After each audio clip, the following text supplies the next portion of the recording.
Hello folks, I hope you're having just a great day today. Today I've got something truly special for you. I'm going to bring you to a book I'm really happy and excited to bring to you. It's called Of One Blood. It was written by Pauline Tompkins.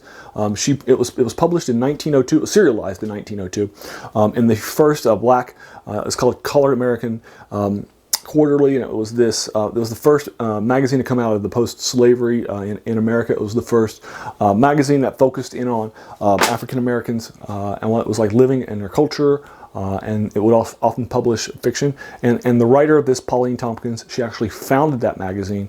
And she wrote 4 novels. She was from the Harlem Renaissance of the day. And she is, and her novels, this is the last of the 4. And the reason why I'm really excited to bring this to you is a few reasons. First of all, this is the first novel ever written by a black writer starring black characters set in Africa. First one ever, 1902.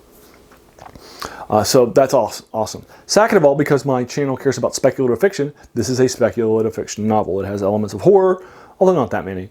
It has a lot of elements of science fiction, and 2 major sections of the book have science fiction elements to them. It also has levels of occultism and mesmerism, that sort of thing is also in the book too, which would have been probably considered more of a science than when it was being written than sort of occultic things, but today it has more of an occultic fantasy horror feel to it than it would a traditional science fiction feel to it. But what I want to do to you is I'll link you to this, and I've already given this to you as an example of something I am currently in my project.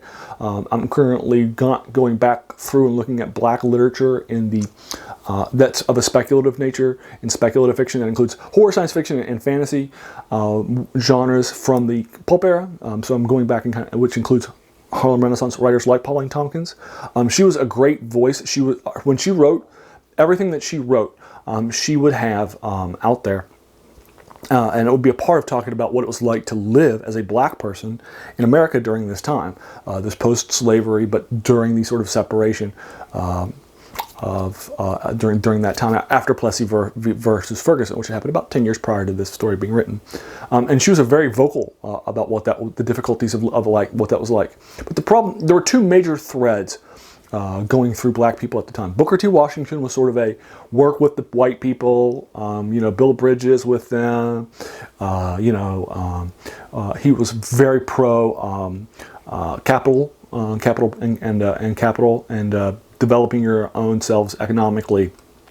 He was very, tied into a variety of number of things. But his idea was to get along with people, to work with the former slave masters, white people, very sensitive of how black people might look to white people, and that sort of thing. And the other one is kind of led by w.e.b. Dubois during this time, and that's kind of this: black people need to take care of themselves.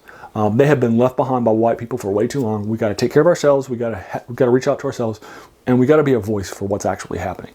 We can't hold the curtain or something like that. So this magazine that she founded, the Colored American magazine, which was founded in 1900, and this was about 2 or 3 years into it, it initially was that voice. Even though it had some white subscribers, it was initially the voice as seen by Pauline Hopkins, which is kind of the w.e.b. Dubois. This is what it's like, this is the difficulty that people are going through, and this is what life is really genuinely like for black people during this time.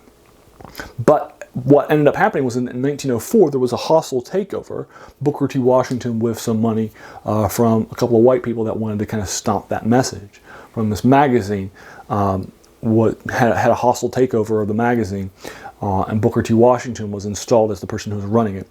And he installed a new editor and fired her. And the new editor was much more in line with that idea of telling about stories about great things that black people were doing, but not how difficult it was to live as a black person. You wanted to challenge white people only gently, right? Not with the actual difficulties of living. You wanted to bring them along on the journey. You needed to talk to them, and it kind of changed its target audience of this magazine, the first black magazine in America. So, and then she was let go because of that. So she's a voice for what it's like living, but she's also a conciliatory voice. She kind of feels to me like she bridges both the Booker T. Washington style of writing and so forth. And that's the key parts of One Blood.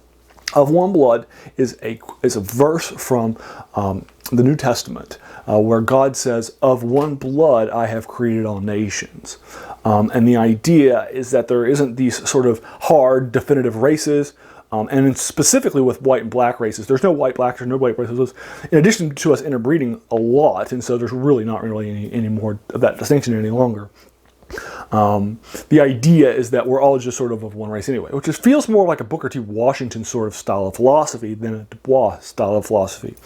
But yet still, she's telling the truth of what it's like to live. So it's an interesting novel to read.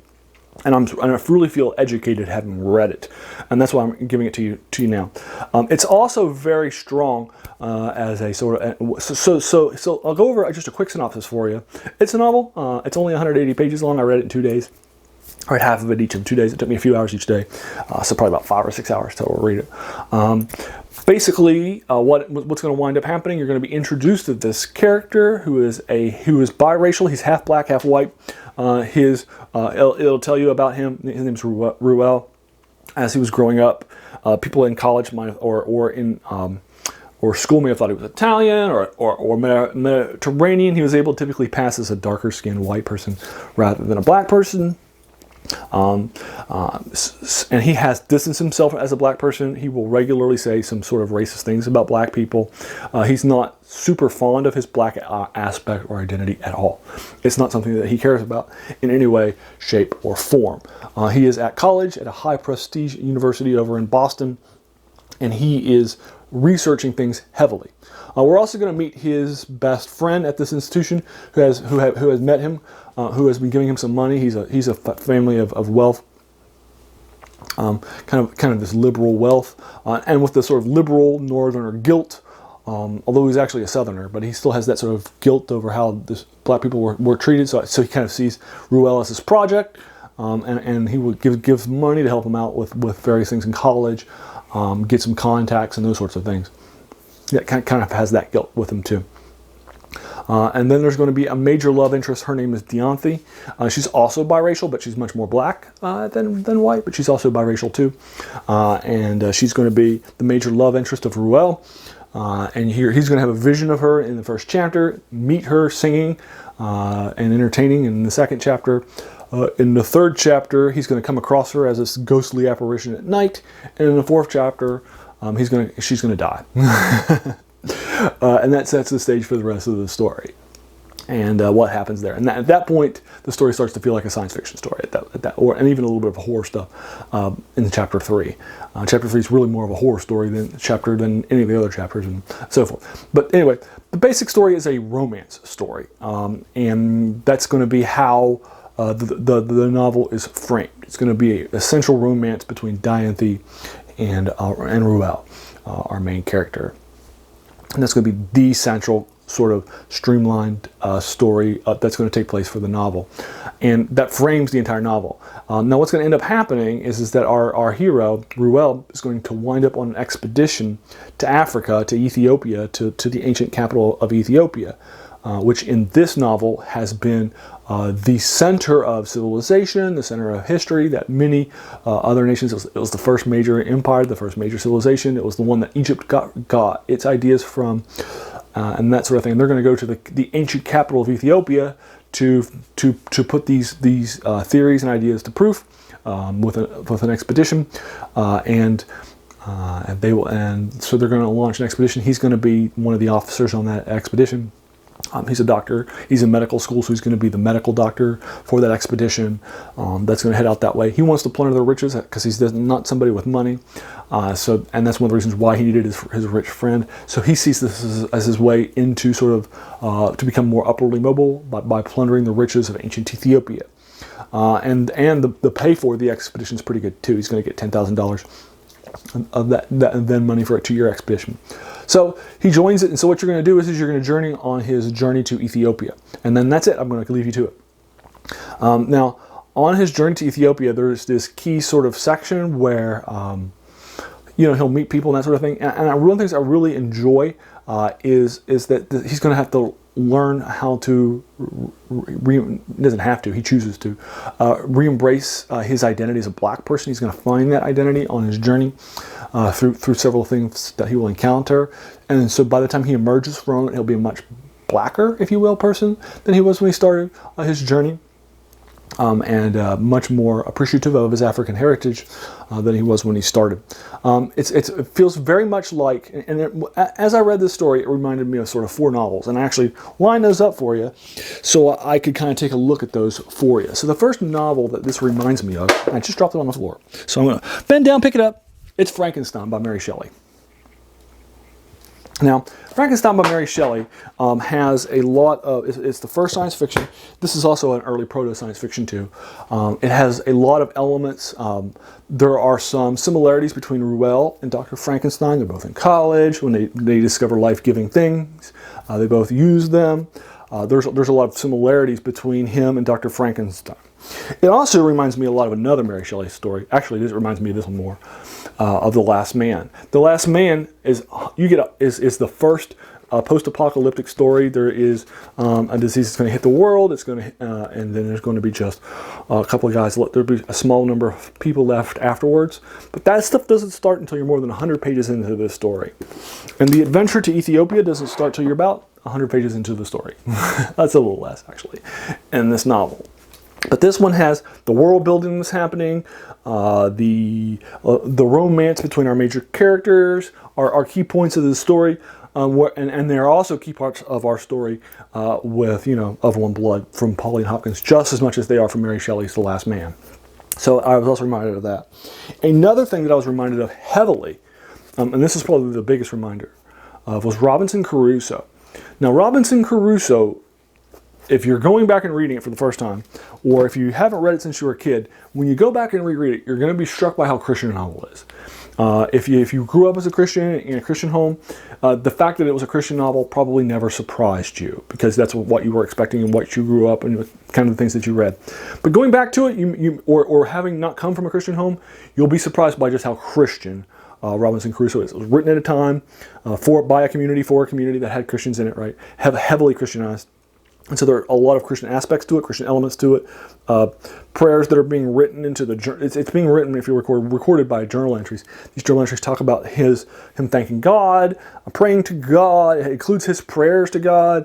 Those sorts of things, right, are all included in it. It's definitely written by somebody who's a Christian, but both, as well as your main character who's writing the story who's a Christian, as well as probably the person who wrote it too. And Pauline Tompkins has a central Christian concept to her story.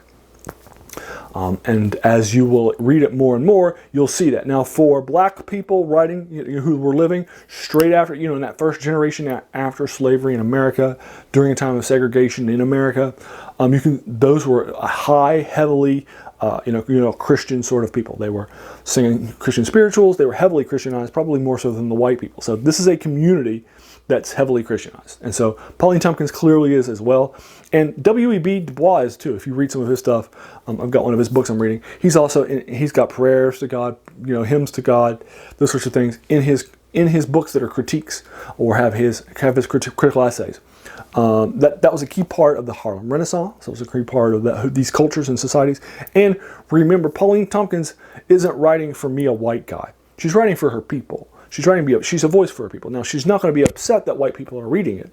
But again, the fact, and she won't be upset by that. Her point is that we're all of one blood anyway, is the key point, that there really isn't any racial distinguishments to be made, that we're all just of one blood. But also the key point that she's talking about here in this is, I think, really important for how things are. She's being very honest and frank with what living during this first generation, this first of segregation, and the first generation of people growing up after slavery. So it's a key time and a key thing, and there's a very, very heavy Christian element to it that's very similar to the Christian aspects of Robinson Crusoe. And then the final thing it reminds me is H. Rider Haggard, the guy who introduced the sort of exploration of the dark continent of Africa with his King Solomon's Mines, which introduced the character of Alan Quatermain, as well as She, who introduced the character of She Who Will Not Be Named. All of these include explorations to Africa, that will find hidden lost treasures, lost caves, lost people, lost tribes, and hers feels like a black way of writing the same story. and what they find. And so it's interesting. It's kind of sort of this African-American reflection on what would have been popular during the Penny Dreadful era, as this was one of the most popular stories that was being told and retold. This idea of Africa as this dark, unexplored continent that needed to be explored so you could find all that great stuff, such as the mines of King Solomon. Well, now they're going out after the treasure of Ethiopia, which is very much in that same sort of H. Rider Haggard genre. So those 4 different books sort of came to mind at different points as I was reading this novel. I finished it yesterday for you. Again, it's a pleasure for me to bring it to you. I could not recommend it highly, again, because it was the first novel by a black writer, starring black characters, written in Africa, as well as, this one of these early sort of science fiction novels. It has science fiction aspects into it. It has some horror aspects into it too, and maybe some fantasy from a modern perspective, but really it's more of a science fiction aspect. So it's a genre novel as well, as being that first. And it's also sort of set during that Penny Dreadful, 1902 is when it was published. Early on, it was serialized in the first black magazine for people to read about black culture and what it was like, black lives were like. So it's very much a historical work that I think is very good and well worth your time. So I'll link it to you below. Have you read it? Let me know what you think about it in the comments below. I'm happy to engage you with it further. If you enjoyed this video, please feel encouraged to hit that subscribe button. There's going to be so many more of these to follow. And thank you. I just want to thank you for taking some time out of your day and watching my video. We all have so many things happening in our lives and we're being pulled in so many different directions, right? So the fact that you spent this time with me, that's very humbling. And I really do appreciate that. So thanks again and have a good one.